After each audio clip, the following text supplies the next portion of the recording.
नमस्कार। आज पहली बार हम आपके सामने पेश कर रहे हैं स्टेज की मशहूर कलाकार कुमारी मीना। इनकी चंचल शोख अदाएं और रुपहले पर्दे की कलाकारी ने 3 दशक तक एक सुपरहिट अदाकारा के रूप में राज किया, जिनके गीतों के बोल आज भी लोगों की जुबान पर हैं। प्यार का तोहफा तेरा बना है जीवन मेरा, दिल के सहारे मैंने पाले, जीने को और क्या चाहिए। पुरानी फिल्मों की कशिश ऐसी कि नई पीढ़ी को भी अपना बना ले। अनसुनी कहानियों के सफर में आज बात फिल्म अभिनेत्री जया प्रदा की, जो अपने अभिनय के जरिए आज भी युवाओं की धड़कन बनी हुई है। जया प्रदा कामयाबी के जिस सफर पर हैं, उन्हें वो सफर हंसता हुआ नहीं मिला। सफर वो चाहे ललिता रानी से जया प्रदा बनने का हो या फिर राजनीति का। मंत्र मंदिर और संगीत की नगरी आंध्र प्रदेश के गांव राजमुंदरी से संबंध रखने वाली जया शुरू से ही सबकी खास रही। फिर चाहे बात तेलुगु फिल्मों की अदाकारी की हो या हिंदी गानों पर थिरके घुंघरूबंद क्लासिकल डांस की, पिता कृष्ण राव का तेलुगु फिल्मों से खास संबंध होने के कारण जया का रुझान शुरू से ही रंगमंच और नृत्य में रहा, जिसमें खास सहयोग रहा माता नीलवाणी कृष्णा का। तो मम्मी मेरे साथ हमेशा शूटिंग पे आती थी and she used to be very active. पढ़ने का इच्छा था, लेकिन 13 साल में मैं स्कूल से अगर प्रोफेशनल में मैं एक्टिंग करने आ गई तो वो ख्वाब मेरा सक्सेसफुल नहीं रहा। लेकिन पढ़ाई इसलिए नहीं है कि मतलब जब जब टाइम मिलता था मैं I used to go to the special permission लेके मैं शूटिंग करती थी, then I used to go back. बचपन से मुझे आर्ट में बहुत ही पैशन है। डांस में जाती थी, डांस के बाद फिर सुबह उठ के मैं 4 बजे जाके सितार के लिए मैं सीखने जाती थी। बचपन में डॉक्टर बनने का ललिता रानी का वो अधूरा सपना उन्हें सिने जगत की जया प्रदा बना देगा। उनके लिए ये एक ख्वाब जैसा है। 14 साल की उम्र में तेलुगु फिल्म भूमि कोसम में सिर्फ 3 मिनट की डांस परफॉर्मेंस ने जया रानी की पूरी पटकथा बदल कर रख दी, जिसकी शुरुआत हुई स्कूल में की गई एक डांस परफॉर्मेंस से, जहां ऑडियंस में बैठे एक तेलुगु फिल्म निर्माता जया के डांस से इतने प्रभावित हुए कि उन्हें अपनी फिल्म में काम करने का ऑफर दे बैठे, जिसके बाद शुरू हुआ ललिता रानी से जया प्रदा बनने का वो हसीन सफर, जिसकी आज वो हकदार हैं। सक्सेस तो शुरू हो गया पहली पिक्चर से ही, लेकिन जो मेरे करीब कहा जाता था कि मेरे 1 2 3 मेरे जो क्लोजेस्ट फ्रेंड्स होते थे बचपन के, वो लोग भी मुझे जब पहली पिक्चर रिलीज़ हो गई तो उनमें भी एक वो एक फासला होता है कि ओह शी इज़ बिकम स्टार, तो हम कैसे बुलाएं उनको, ललिता बुलाएं या ललिता रानी बुलाएं या जया बुलाएं, जया प्रदा बुलाएं। तो that I still miss that. अपनी पहली फिल्म के दौरान जया को मिले वो 10 रुपयों का मूल्य आज करोड़ों की कमाई से भी कम है। सुंदर शोख अदाएं और कमाल की नृत्यांगना होने के चलते जया का शुरुआती सफर साउथ इंडस्ट्री ही रहा।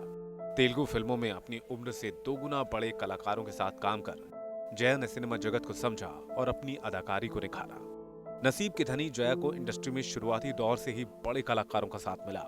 70 के दशक में आई निर्माता निर्देशक के बालाकृष्ण के फिल्म अंतुलनी कथा ऐसा ही एक उदाहरण है, जिसमें वो तेलुगु स्टार रजनीकांत के साथ सरिता के किरदार में नजर आई। साउथ में थी तो 5 शिफ्ट्स, ऑल बिग हीरोज, उम्र में मुझसे बहुत बड़े हैं और मैं 15 साल की हूँ, 14 साल की हूँ, तो उनके साथ मेरा जो सारे फिल्म्स हिट होना ये सब, तो I was like a big star there. तो उसमें मुझे ये सरगम जब काम कर रही थी, तो इसका मुझे अंदाज़ा नहीं है कि मैं इतनी बड़ी स्टार हो जाऊंगी, so that I have to keep my dates. तो 1 साल में इस सक्सेस को यूज़ नहीं कर पाई। वहीं के विश्वनाथ की तेलुगु फिल्म सिरी सिरी मूवा में मूक नृत्यांगना के किरदार को निभा रही सीता ने लोगों के दिलों में खास जगह बनाई। वहीं दूसरी ओर ये फिल्म 2 फिल्म फेयर अवार्ड अपने नाम कर गई और जया कामयाबी के नए नए कीर्तिमान रचने लगी।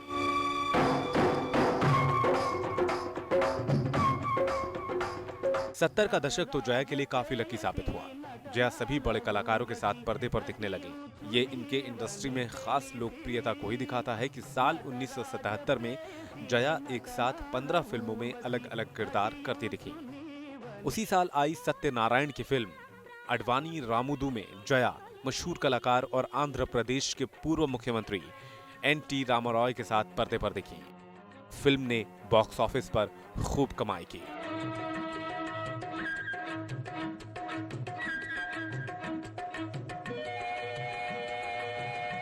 अस्सी का दशक तो जया के लिए दोहरी खुशी लेकर आया था। दक्षिण भारत की मशहूर अभिनेत्री का ताज अपने नाम कर चुकी जया ने हिंदी फिल्मों का रुख किया। साल 1979 में आई एनएनसीपी साहब की फिल्म सरगम में जया को ऋषि कपूर के साथ काम करने का पहला मौका मिला और उन्हें ये फिल्म हिंदी सिनेमा का स्टार बना गया।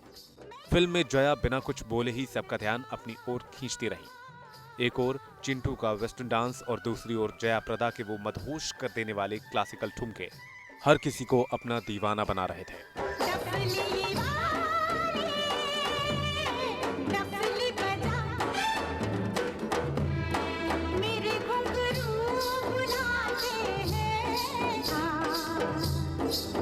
ऋषि कपूर जी भी मुझे बहुत ही प्यार से देखते थे और हमारे जो डांस में बहुत कंपटीशन होता था क्योंकि वो भी बहुत अच्छे डांसर हैं। एक्चुअली डफली वाले डफली बजे जो गाना है फिल्म में नहीं रखना चाहते थे क्योंकि फिल्म के जो लेंथ है जो बहुत बढ़ गया और विश्वनाथ जी ने डायरेक्टर साहब ने ये कहा कि एनएनसीपी साहब से बहुत गाने हो गए और ये गाना हम शूट नहीं करेंगे। वो सब जो है हम इतने फर्स्ट डे एक दिन के अंदर अंदर इतना अच्छा सा वो कोरियोग्राफ करके जो शूट किए हैं वो फिल्म का एक बहुत बड़ा मतलब ड्रॉ फैक्टर है। जया की हिट फिल्मों का सिलसिला तेलुगु के साथ हिंदी फिल्मों में भी बदस्तूर चलता रहा। एक के बाद एक जया हर बड़े अभिनेता के साथ स्क्रीन पर दिखी। कमल हासन, चिरंजीवी, रजनीकांत तो कहीं जितेंद्र या ऋषि कपूर, अमिताभ। 1984 में आई फिल्म तोहफा में जंपिंग जैक जितेंद्र के साथ काम करने के बाद तो जया के पैरों को एक नई जान मिली। हिंदी फिल्म जगत में उनकी नई पहचान बनी। फिल्म हिट रही। श्रीदेवी और जया प्रदा की जोड़ी ने उस दौरान फिल्म के गानों पर थिरक कर खूब वाहवाही बटोरी थी।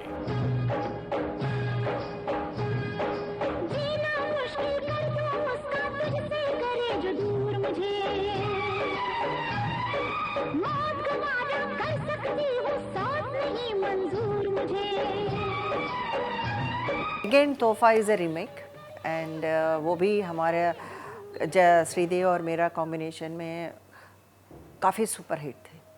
उस फिल्म को रामानायडू जी ने तेलुगु वर्जन एंड हिंदी, उसके बाद तेलुगु हिट होने के बाद हिंदी में भी हम लोगों को ही लिया।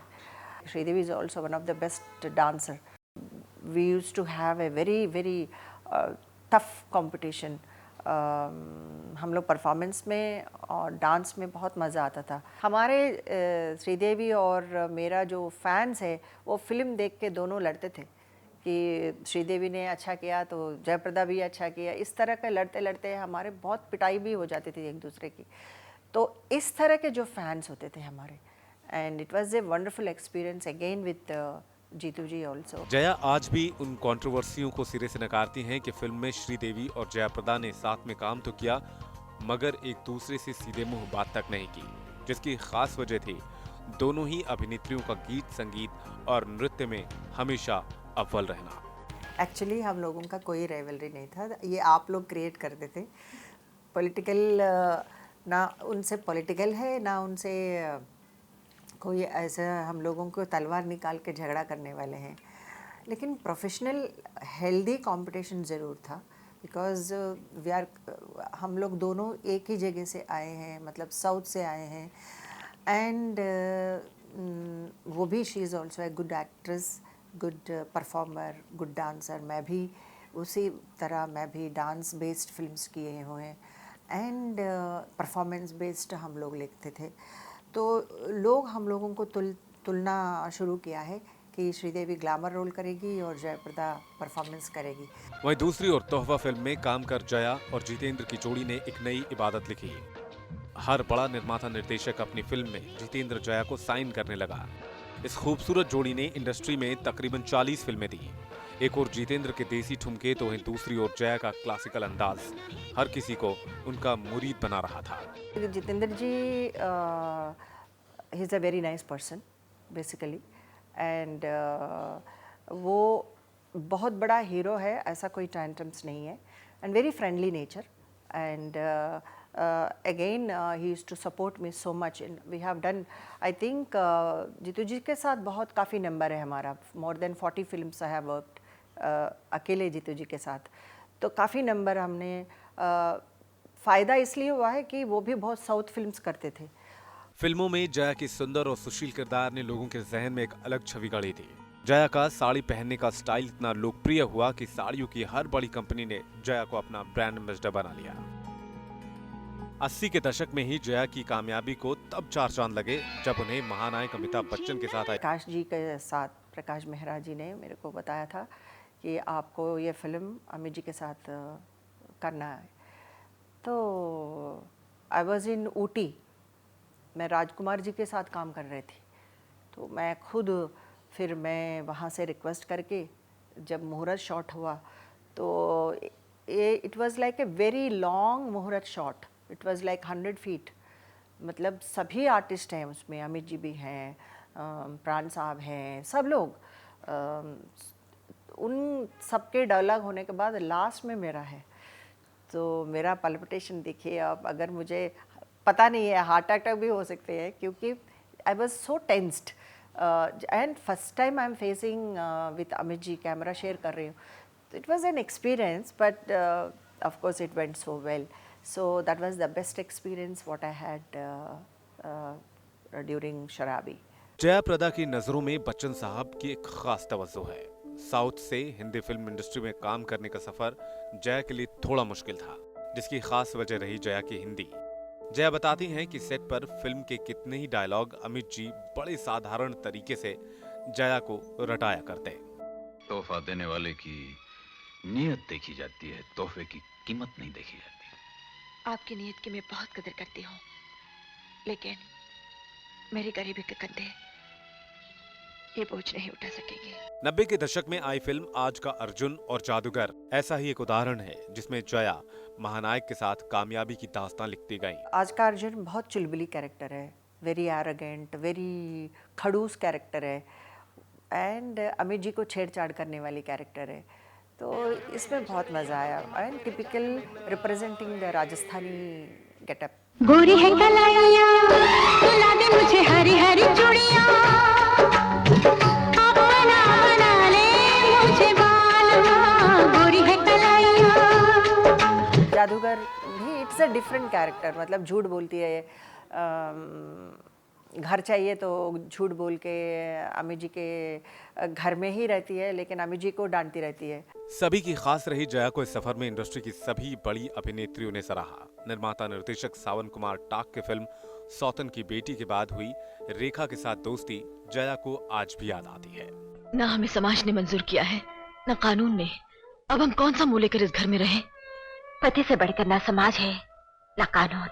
रेखा जी के साथ it was a wonderful experience, but Rekha Rekha ही है, एंड बट मुझे बहुत प्यार करती हैं, एंड शी इज़ लाइक, हम लोग कश्मीर में शूटिंग कर रहे थे, तो टिपिकल जो फिल्मों में कितना भी आपका बर्फ़ में काम करना हो, लेकिन heroines will wear only chiffon saris, so उस समय पे you know I was like shivering literally, तो वो अपने कोट उतार के मुझे देना, वो सब, you know like she is too good to her co stars, but very punctual she is, I can say that.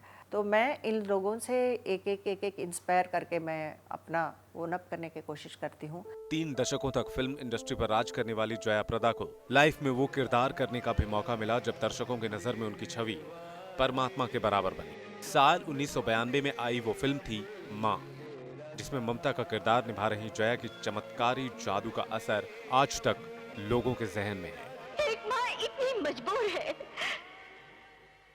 कि उसका बेटा उसके सामने भूख से तड़प रहा है। माँ होने के नाते, बट वो बेबी को उठा नहीं सकती है, बिकॉज शी इज़ सोल है, आत्मा है, तो वो जाके भगवती के रूप में, भगवती के सामने मंदिर में जाके किस तरह लड़ाई करती है कि आप भी माँ हो, मैं भी माँ हो, लेकिन आप दुनिया को रक्षा कर रही हो, लेकिन मैंने अपने बच्चे को मैं रक्षा नहीं कर पा रही हूँ। Please give me some powers. अभी भी मैं यूपी साइड जाती हूँ तो मेरे पैर में पैर छू के बात करते हैं लोग, कहते हैं कि आप महान हैं, आप देवी हैं, अब देवी से लड़कर आपने अपना पावर्स लिया है। So this is the films strength. हुस्न मलिका जया प्रदा पहले भी थीं और वो खुद को आज भी मानते हैं। महान फिल्मकार सत्यजीत रे भी उनकी खूबसूरती के कायल थे। वो जया प्रदा को दुनिया की सबसे खूबसूरत महिला का खिताब दे चुके हैं। सत्यजीत जया प्रदा को लेकर एक बंगला फिल्म बनाना चाहते थे, लेकिन ये हसरत पूरी ना हो सकी, जिसका अफसोस जया को आज तक रहता है। फिल्म इंटरनेशनल फेस्टिवल जब दिल्ली में हुई है, उस वक्त सत्यजीत रे जी आए थे, तो he was the chief guest and उनके लिए मैं लैंप असिस्टेंट करने वाली थी उस वक्त। सो उस दौरान मुझे सत्यजीत रे ने उन्होंने देखा है और he has given this kind of a wonderful compliment he has given to me and ये मतलब इसका इस फंक्शन के बाद मुझे बुलाया, उनके घर गई थी मैं, उन्होंने मेरे को एक सब्जेक्ट नरेट किए, तो उन्होंने ये कहा था कि आप नेक्स्ट वेंचर में आप करेंगे। I felt really so happy. उसके बाद वो सब्जेक्ट डेवलप करने वो सब होने के बाद सडनली ही फेल सिक। उसके बाद भी मैं उनके घर गई थी, बट अनफॉर्चुनेट मैं उनके साथ काम नहीं कर पाई। By the time he was really sick. फिल्मों के सफर में 3 दशक पार कर चुकी जया की कामयाबी की दास्तां बहुत कुछ बयां करती है। हिंदी, तेलुगु, कन्नड़, मलयालम के साथ 8 भाषाओं में काम कर चुकी हुस्न की रानी के नाम चेन्नई में अपना खुद का सिनेमा थिएटर है, जिसका नाम है जया प्रदा थिएटर। और वो अनसुना किस्सा भी बड़ा ही खास है।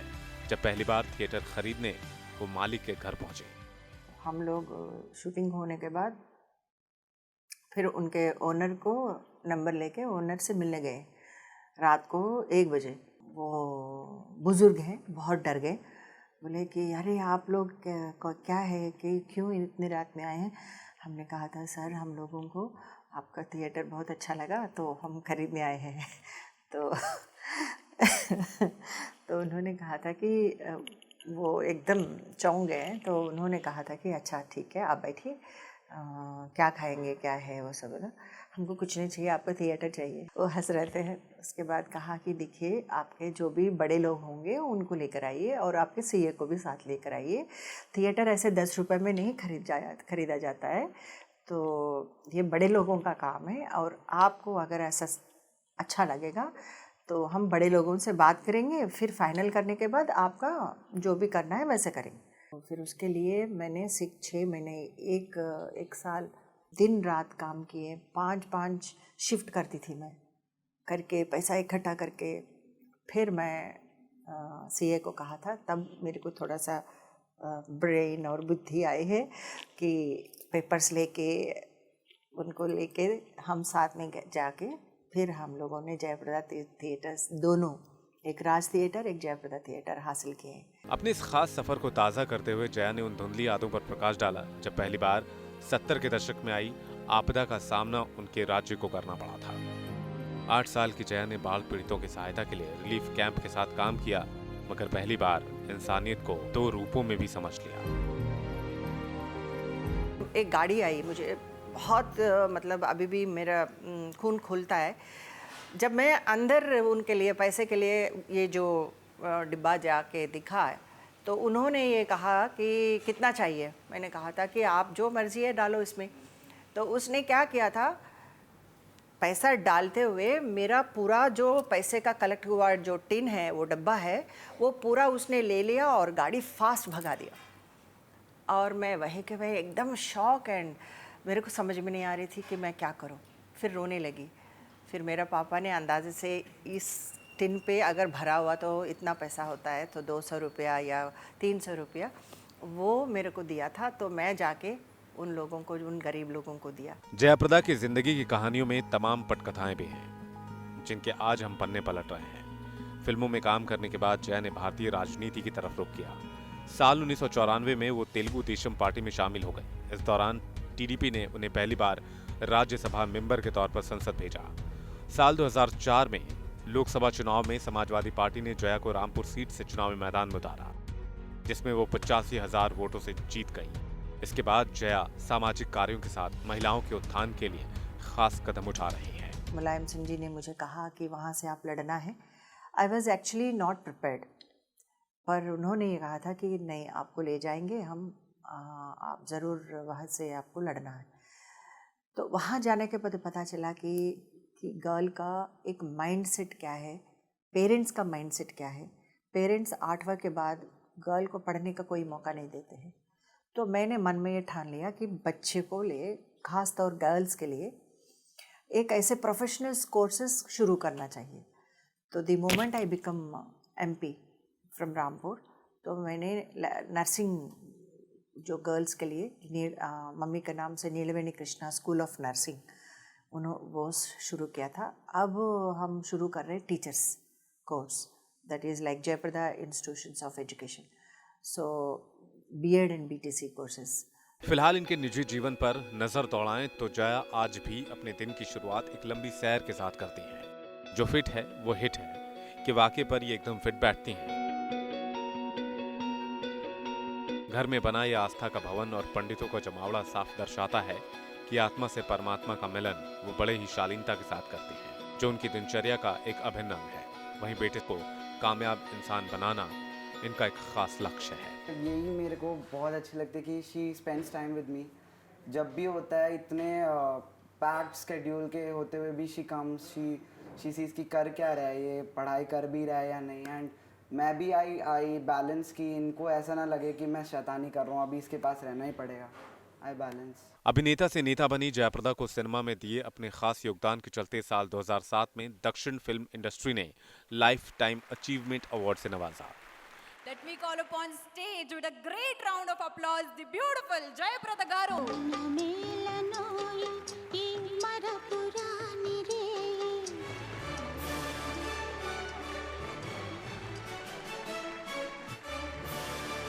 इसके साथ ही हाल में डॉक्टरेट की उपाधि भी दी गई।